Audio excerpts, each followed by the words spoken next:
Assalamualaikum warahmatullahi wabarakatuh. Kami dari kelompok 1, kelas 1B Teknik Konstruksi Gedung, akan menjelaskan hasil diskusi kelompok kami, yaitu tentang analisis struktur bangunan gedung. Sebelumnya, izinkan kami memperkenalkan diri. Perkenalkan, nama saya Adam Wildan. Perkenalkan, nama saya Gilang Ananda.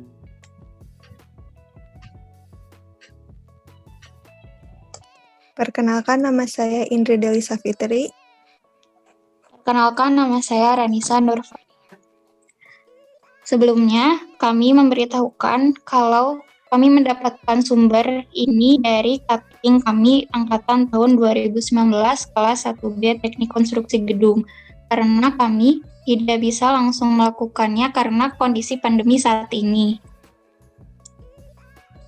Langsung saja kita mulai ke pembahasan. Kali ini kami akan membahas tentang profil dari gedung Dekanat Unisba, kemudian apa saja komponen strukturnya, kemudian apa saja komponen non-struktur, dan apa saja material yang digunakan.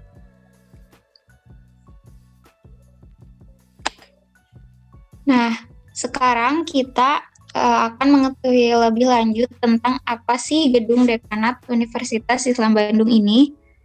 Jadi, Dekanat Universitas Islam Bandung ini terletak di Jalan Taman Sari, depan gedung Fakultas Kedokteran Universitas Islam Bandung. Fungsi dari bangunan ini sebagai gedung kantor. Dibangun sejak Januari 2018 dan rampung pada Januari 2020. Memiliki luas bangunan yaitu 1.000 meter persegi yang terdiri dari 11 lantai dengan 8 lantai di atas tanah dan 3 basement. Tinggi dari bangunan ini yaitu 32,11 meter dari tanah. Proyek ini sudah 90% rampung pada saat itu, dan dana yang digunakan pada proyek ini yaitu 85 miliar.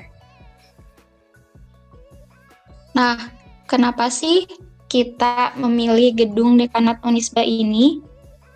Karena lokasi dari gedung ini yang strategis serta mudahnya mendapat perizinan karena proyek ini merupakan proyek milik swasta.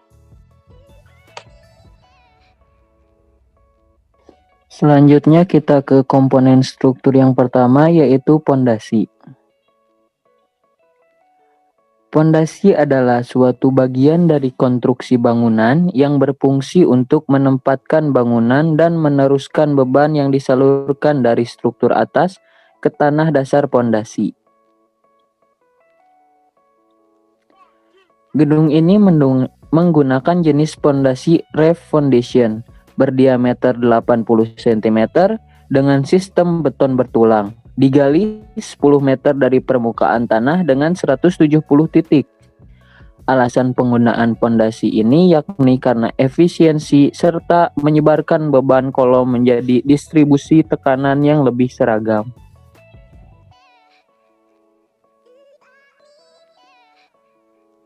Berikut adalah beberapa foto pondasi denah dan detail pondasi bor pile.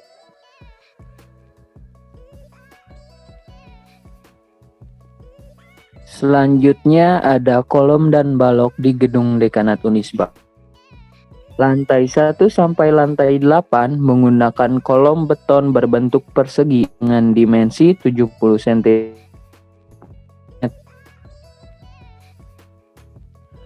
Kolom basement dengan material beton dengan bentuk profil persegi berukuran lebih besar dari sebelumnya, yaitu 80 cm dikali 80 cm.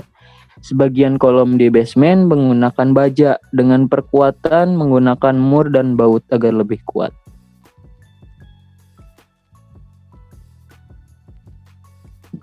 Berikut ada beberapa foto dari kolom dan balok di gedung Dekanat Unisba. Selanjutnya yaitu lantai atau plat. Lantai adalah permukaan bawah dari sebuah ruangan. Lantai di gedung dekanat Unisba dicor menggunakan bekis timbun karena tidak perlu dibongkar apabila setelah selesai dicor. Untuk lantai basementnya tidak ditutupi keramik, hanya diplester saja. Sedangkan lantai 1-8 ditutupi keramik berukuran 80 x 80 cm. Basement memiliki ketebalan plat 25 cm, sedangkan lantai 1-8-nya ketebalan platnya yaitu 12 cm. Selanjutnya yaitu tinggi per lantai. Gedung dekanat Unisba memiliki 8 lantai dan 3 basement. Lantai basement terdiri dari 3 lantai dengan tinggi keseluruhan 22,62 meter. Lantai 1 memiliki tinggi 3,78 meter.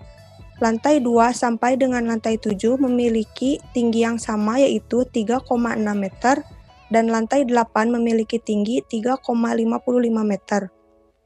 Selanjutnya yaitu dinding. Dinding adalah suatu struktur padat yang membatasi dan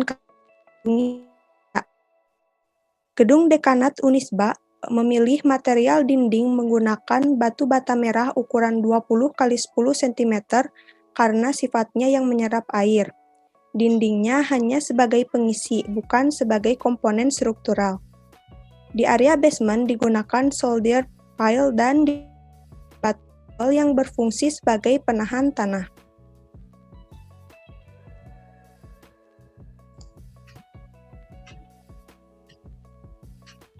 Selanjutnya ada atap.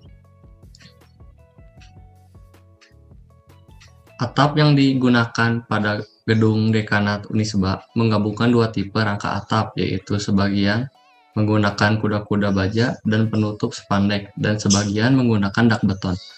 Penggunaan dak beton berfungsi sebagai tempat penyimpanan maintenance atau peralatan. Sedangkan penggunaan atap spandek karena dapat menurunkan resiko ambruknya bagian atap serta lebih aman terutama bagi bangunan gedung bertingkat. Sebelumnya, atap spandek merupakan salah satu jenis atap yang terbuat dari percampuran bahan aluminium serta seng. Komposisi rasio yang digunakan untuk membuat atap spandek adalah 55% aluminium dan 43% dari seng. Sisanya menggunakan bahan silikon, sehingga spandek memiliki sifat kokoh, awet, ringan, dan mudah dibentuk. Lalu pemilihan kuda-kuda baja karena ada peninggian ruang auditorium, sehingga diganti menjadi kuda-kuda atap dengan material baja. Alasan memilih kuda-kuda baja karena lebih ringkas dan pengerjaannya bisa dirakit terlebih dahulu, yang kemudian diangkat menggunakan tower crane.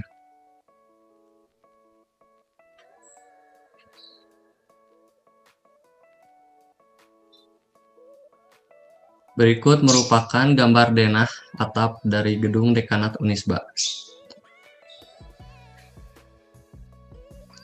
Selanjutnya ada utilitas atau fasilitas yang ada di gedung dekanat Unisba. Yang pertama ada air yang menggunakan sumur resapan. Yang kedua adanya AC. Yang ketiga 3 buah lift. Yang keempat lampu untuk pencahayaan. Yang kelima tangga darurat. Lalu yang terakhir ada ventilasi sebagai sirkulasi.